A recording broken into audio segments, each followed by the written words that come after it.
I've taken you through the beginning of a project to the end of the project. And in the process of doing so, I have essentially brought you through the birth of a project to the end of the project. But there's a few more things that we need to cover in this last module that discusses the knowledge areas related to project management. The knowledge areas are important because it's important to understand the relationship of the knowledge versus what you will perform. It has been discovered by the Project Management Institute that the most successful project managers, and I've mentioned this earlier in the course, are those who can do three core capabilities. First, that they are able to demonstrate that they have knowledge in project management. And so this is what I'm going to cover in the next several minutes. Second is that they can perform what they know about project management. Performance. You know how some people are very bookish and they know things theoretically, but they can't execute.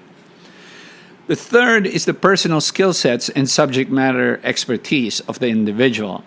And so when you look at these three things, that's why you see some project managers do well even though they don't know anything about project management. It's because they are extroverts, they know the subject matter very well, they're experts in their field, or they have a lot of political clout in their organization, so they are able to mobilize the company towards the success of a project.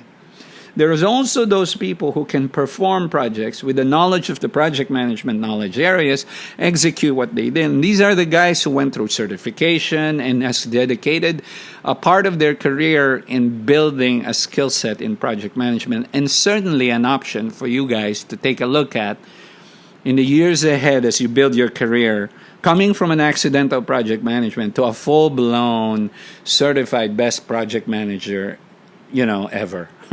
Or something like that. So allow me to go through the project management professional standards in the 10 knowledge areas in project management. Knowledge areas are areas that you need to know well in order for you to draw upon and perform in the implementation of projects. One more time. Knowledge areas are areas of knowledge that you draw upon to execute the project. So, for example, if you're an engineer, there's probably a math class somewhere it's very important for you to know very well, say advanced geometry or quadratic equations, because you draw upon that knowledge to try to go and implement it in the trade that you're in. And that's what these is. There are 10 knowledge areas. And let's take a look at this, and this is what it looks like. You see that the 10 knowledge areas have core areas, meaning these are things that you really must focus on. And there are facilitating areas, or areas that facilitates your performance as a project manager. But the core areas are the areas that you should have expertise in. The best way to look at this is start by looking at the different knowledge areas, beginning with project scope management. So project scope management is our processes to ensure that all work involved are necessary and that no unnecessary work is included in the plan and the implementation of activities. Project managers ensure that in managing the scope that they don't add or subtract things that is not necessary in the project. And that's why it's very difficult to run it inside a company where there are a lot of processes, right? Because you end up following all these processes embedded into the project while there's a conflicting direction for you to fast track this project, right? So who should be taking this course? Your boss? Not you? But my point is, scope management is the prevention of scope creep. And understand and organize the project activities aimed at only the deliverables and the scope compliance, and no more, no less.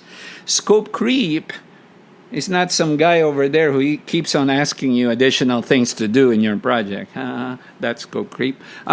But scope creep is a phenomenon when you keep on adding onto the scope that is unnecessary to deliver the project. It's included in plan scope management. It's included in collecting requirements no more than what's necessary. It's included in defining the scope. It's the creation of the work breakdown structure. It's validating the scope, aka the scope is the work breakdown structure, and the controlling the scope, which is aka the work breakdown structure. So now take a look at this. You create your WBS, and if it's in the WBS, it's in scope. If it's not in the WBS, it's not in scope. Make sense?